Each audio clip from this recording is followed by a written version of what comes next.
নমস্কার। আপনারা নিশ্চয়ই সুস্থ আছেন, ভালো আছেন।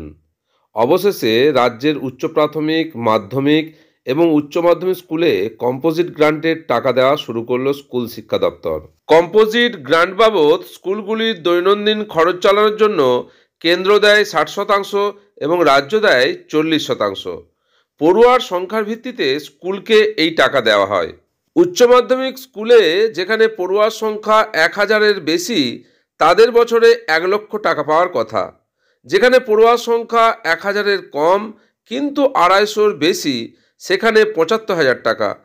এবং যে স্কুলে পড়ুয়ার সংখ্যা 100 থেকে 250-র মধ্যে, সেখানে 50,000 টাকা পাওয়ার কথা। যে স্কুলে পড়ুয়ার সংখ্যা 100-র আশেপাশে, সেই স্কুলে 25,000 টাকা পাওয়ার কথা। 2024-25 শিক্ষাবর্ষে কেন্দ্র এখনও পর্যন্ত রাজ্যের সংশ্লিষ্ট 14,000-এর বেশি স্কুলকে 1 টাকাও বরাদ্দ করেনি। এই পরিস্থিতিতে স্কুলগুলো দৈনন্দিন খরচ চালাতে চরম অসুবিধায় পড়ে গিয়েছিল। সেই সমস্যার সমাধানে রাজ্যের তরফে আপাতত স্কুল পিছু 25% অর্থ বরাদ্দ করা হচ্ছে। বিকাশ ভবনের এক শীর্ষকর্তা মঙ্গলবার জানান, আপাতত প্রাথমিক স্কুলের জন্য কোনো অর্থ বরাদ্দ করা হয়নি। পড়ুয়া সংখ্যার নিরিখে কোন স্কুল কত টাকা পাবে তার তালিকা ইতিমধ্যেই ডিআই মাধ্যমিক অর্থাৎ জেলা স্কুল পরিদর্শকদের কাছে পাঠিয়ে দেওয়া হয়েছে। সেই তালিকা অনুযায়ী দেখা যাচ্ছে, পড়ুয়ার সংখ্যা যেখানে 30-এর মধ্যে, তাদের দেওয়া হবে 2,500 টাকা। 30 থেকে 100-র মধ্যে পড়ুয়ার সংখ্যা, সেখানে 6,250 টাকা। 100 থেকে 250 যেখানে পড়ুয়ার সংখ্যা, সেখানে 12,500 টাকা। 250 থেকে 1000 পড়ুয়া হলে দেওয়া হবে 18,750 টাকা।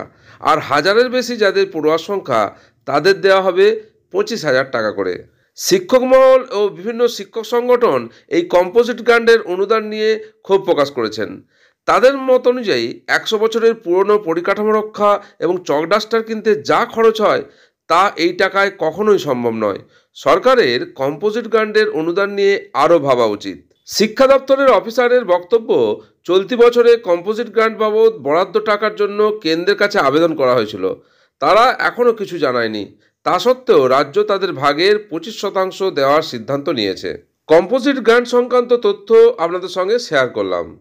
আপনারা সকলে সুস্থ থাকুন, ভালো থাকুন।